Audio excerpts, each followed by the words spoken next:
Our next speaker is Esma, and she is from, she's Georgia's youth representative to the United Nations. Esma is a co-founder of Disabled Women's Initiative Group, the platform for new opportunities, and a host of the online radio show Beyond the Horizon on the radio, My Voice of the Helping Hand. Esma, I'll give the floor to you. Good morning, good afternoon, everyone. Apologies for the technical inconveniences. I'm joining you now from the Youth Agency, which was established in 2019, so last year, and which coordinates the UN Youth Delegate Program in Georgia.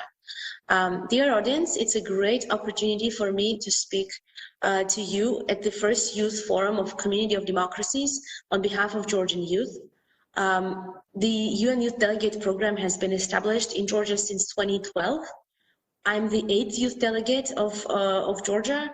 We had 4 men and 4 women, including persons belonging to ethnic minority groups and persons with disabilities, meaning myself in this case. Since 1980s, the UN encourages member states to include their young representatives into the delegations, which on the one hand would enable people who live actually on the field in their own countries, who have a lot of experience with their peers, to bring new ideas and new discourse to the UN. And on the other hand, these people, these youth delegates, would be able to share the UN processes and information about them with their populations in an accessible language upon their return to their countries. Every year, we have increased amount of countries that have UN youth delegates, which once again shows that the international community gets and becomes more inclusive of previously vulnerable groups and thus more democratic. From the EU Eastern Partner countries, which are 6, only Georgia and Ukraine has currently UN youth delegate programs. So throughout this year, I have met over 1,000 young persons, both in Tbilisi and in the regions of Georgia, school students, university students, young professionals, and also needs, so persons not in education, employment or training. And then also, of course, I met some of them online after the pandemic started. I'll always try to talk to them about the UN SDGs, but also spread information about EU, US, and other international actors funded youth opportunities, exchange programs, volunteer possibilities, grant opportunities, but most importantly, ask them, what do they think about sustainable development, and what issues do they see around them, and how maybe they are solving them already, or how do they see them to be solved. And then I try always to share this information at different interviews with the decision makers and at the high level platforms such as this, for instance. As the UN has prioritized in its work 4 SDGs for Georgia, I will now name them, and then I will discuss what I have found from the young people I've been meeting about and over these 4 SDGs in particular. So first is SDG 5 on gender equality. The second is SDG 10 on equality among persons and the states. Then it's SDG 16 on peace and sustainable institutions, and SDG 17 on public-private partnership. So we'll start with the goal 5. Due to the isolation rules, young women and girls living in the conservative families face additional barriers, as now they have to, as all the learning and work happens online, now they have to really be explaining to their families why do they have to, for example, go out as they don't have to go for studies or work. So they have to really justify this. For the goal 10, which is equality among persons and states, we still have this situation. I actually sometimes individually consult young people who reach out to me and try to connect them with decision makers. And through these communications, I found out that some youngsters with disabilities still have a difficulty to pass university entrance exams in accessible formats for them. Also, the young students living in occupied and coming from occupied territories had difficulty during the pandemic as they were locked up and were not able to return back to their homes or receive the support from their parents because the parents were also locked up behind the Russian occupation line. Also, in terms of web accessibility, as I said, I'm, for example, joining you from the youth agency because WebEx, unfortunately, is not a blind-friendly platform. Therefore, I cannot navigate it independently and have to rely on others in relation to that. With regards to, also some young people had to be overexposed to the COVID threats.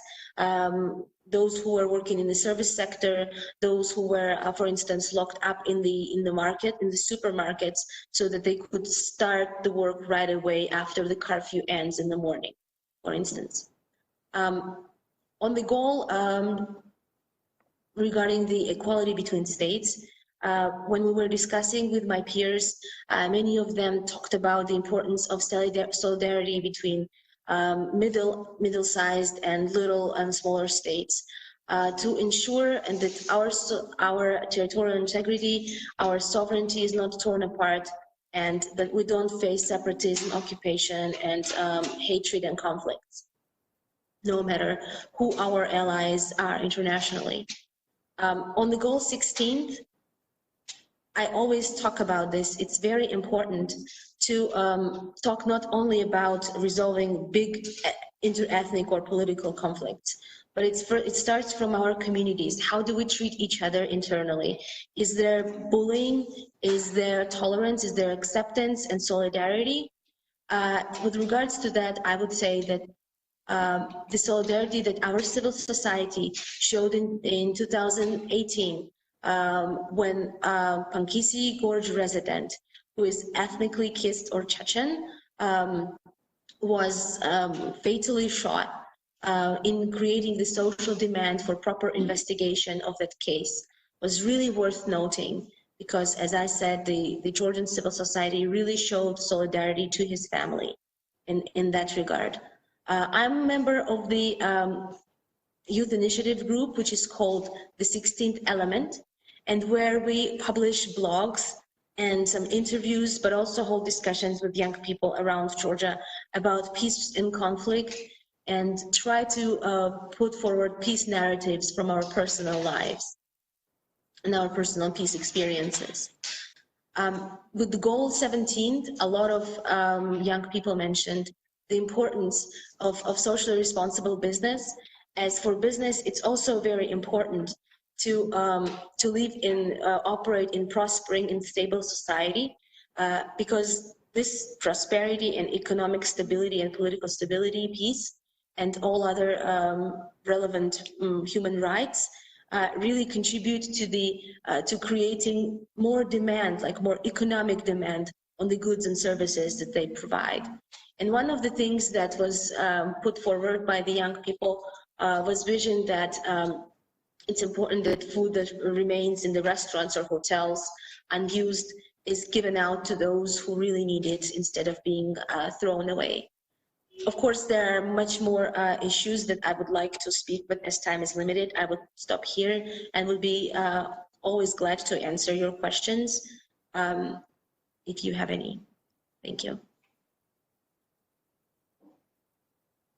Thank you so much, Esma, for your intervention. Esma, you would like to, please, yes, go ahead. So I would answer, I would say first and second question. So one was about the access to internet, to devices, and to education online. It's very important to be very flexible, and also to ensure for the state that the platform that they will use for online learning is accessible for everyone, including people with disabilities, that it's let's say blind friendly and deaf friendly and all other disabilities considering.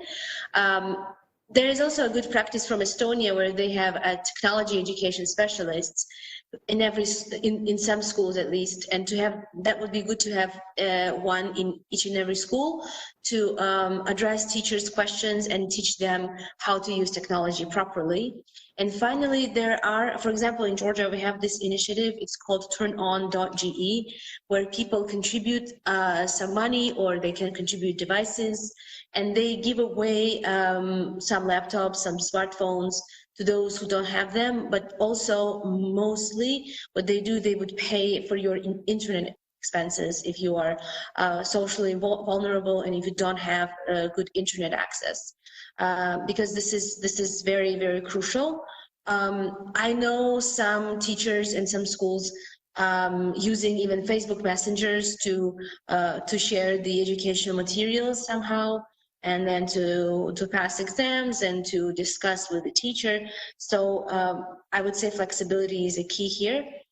And on the engaging most vulnerable groups, I would say that the UN Youth Delegates could be a good resource in that respect, because they are peers and they could speak with their young peers about their needs and then voice them with the decision makers and all around different platforms. But it's also very important to establish a platform of direct dialogue between high-level officials, for instance, parliamentarians, members of the government, ministers, with the young people, where they could directly ask questions and or make some comments and propose some initiatives. So I would say that's it on my side. Thank you very much. Thank you so much. Okay, so we'll go ahead and wrap up.